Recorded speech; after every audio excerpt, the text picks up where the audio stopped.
A new era in federal cannabis policy has started after the Senate passed a bill to expand medical marijuana research. Good on them.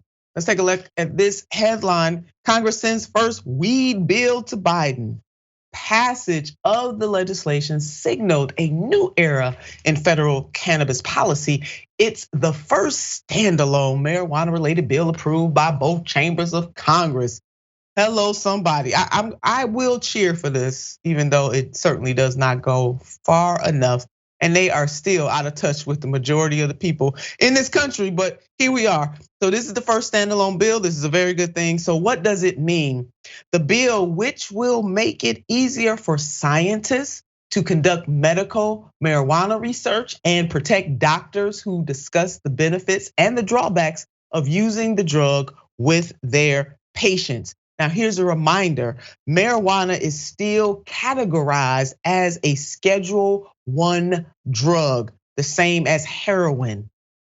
Still is on that Schedule I. It needs to be descheduled, needs to be decriminalized, just totally federally decriminalized. So Schedule I substances are classified as having no medical benefit and a high propensity to addiction. We know that that is not the case for marijuana, and many states in this union, meaning the United States of America, have already legalized medicinal marijuana, that people can use marijuana for medical purposes. The only level of government that is behind the times is the federal government, and we need them to get with the program. So this also means, but before this bill, it was very difficult for people to get research. So this is indeed a good thing. I'm not trying to make light of it, John. And let's look at some stats for Americans that smoke weed for whatever reason. They smoking the ganja, for whatever reason they're puff passing,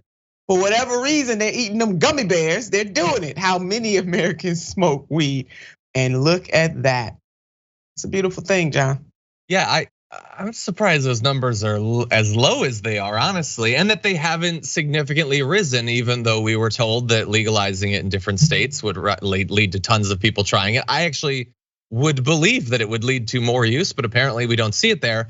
At the same time, though, let's not minimize the harm of marijuana, okay? It's easy for progressives to pretend that there's no downside, but just last night, I foolishly, naively drank some of a carbonated marijuana beverage. And right after that, my wife put on the new film, The Wonder. And inside of 20 minutes, I was so warm and cozy and comfortable that I fell asleep. And I found out when I woke up that I had missed an amazing performance by Miss Florence Pugh. So I lost that and I can never get it back. And that's all due to marijuana. So is it a gateway drug? Yes, to slumberland, okay? And there's a cost to that, Nina. John, I can't with you right now. I cannot. I'm trying to hold in my laughter. Oh, the cry, the shame on you, John. Shame on you. Oh. They're coming to get you for that. I mean, marijuana makes people giddy, makes people want to eat. I'm told. I don't have any experience yet, but that's what I hear from the people who indulge in it. What a wonderful world it would be, if people just wanted to sleep and eat after this thing. So if people don't believe it's a dangerous drug, let's put up this graphic right here. Marijuana risk of harm perception among young adults. Just not there. Yep. Young adults know, they know. And some research that has been conducted in the last decade and anecdotes from thousands of patients around the country suggest that cannabis may have medical usefulness for certain medical conditions. And I do know people, John, who do use marijuana for medical purposes, and it does give them tremendous relief from pain. And so why would we want to keep that from people, And marijuana certainly does not trigger people in the same way that alcohol does, John. So this is really still an empty argument. Yeah, and actually, I'm glad that you've sort of put back to back these two topics, because the opposition to same-sex marriage and then the related opposition to interracial marriage, which most people won't admit to, but in polls you do see some people, and then the opposition to marijuana, it's largely the same thing. It's people who don't understand the topics that they feel strongly about and feel like them abstaining from those things is not enough, that they have to, like a sort of all-encompassing national Karen, stop everyone else from doing these things. And they never need to actually articulate what the supposed harm of a couple getting married or someone smoking a joint is. It's on you somehow to prove that these things should be acceptable. And that is not how legislation is supposed to work. John, you are rolling hard today. The national Karens of marijuana. They want to get involved. They always want to get involved. They always got to call the manager. This is what this is about, right? Calling the manager on folks. Yep. But perceptions are changing. They really are. And again, this is a light start, but I'm glad that the Congress is doing this. Passage of the medical research bill by unanimous consent signals that perceptions about marijuana are changing, while expanded research is arguably the most conservative action, right? We got to say that. Congress could take on marijuana. It is something that would have been unthinkable a decade ago. So we are making progress. We got to go faster because the states, many of the states have already done this both for recreational purposes and medicinal purposes, and the federal government is behind the time. After working on the issue of cannabis reform for decades, finally the dam is starting to break. Yeah, it really, really is.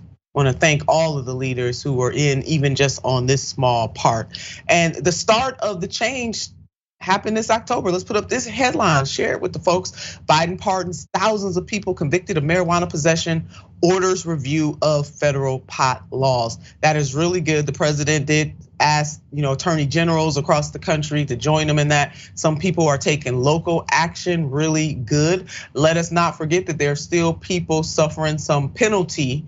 Most of them are on the state and a local level. So we must go further and we must go faster. Again, a good start for the president, but certainly not all that can be done. And this doesn't stop the arrests though. Let's put this up. After Virginia legalized weed, marijuana arrests overall dropped. Black adults still accounted for nearly 60% of the marijuana related cases. Black people account for 20% of the population, but still being arrested at higher rates. So we got a lot of work to do. This war on drugs is definitely racialized, John. Nobody can deny that it is, that black and brown people suffer disproportionately. I recently had on one of my dear friends and mentors, the amazing Ben Cohen, one of the co-founders of Ben and Jerry's, and he shared the story about how him and his friends were out there puff passing. The police stopped them. They thought that it was gonna be over for them, but it wasn't. And he says very clearly, it was not over for them because they were white. And you know what they got a ticket, and the ticket was for littering,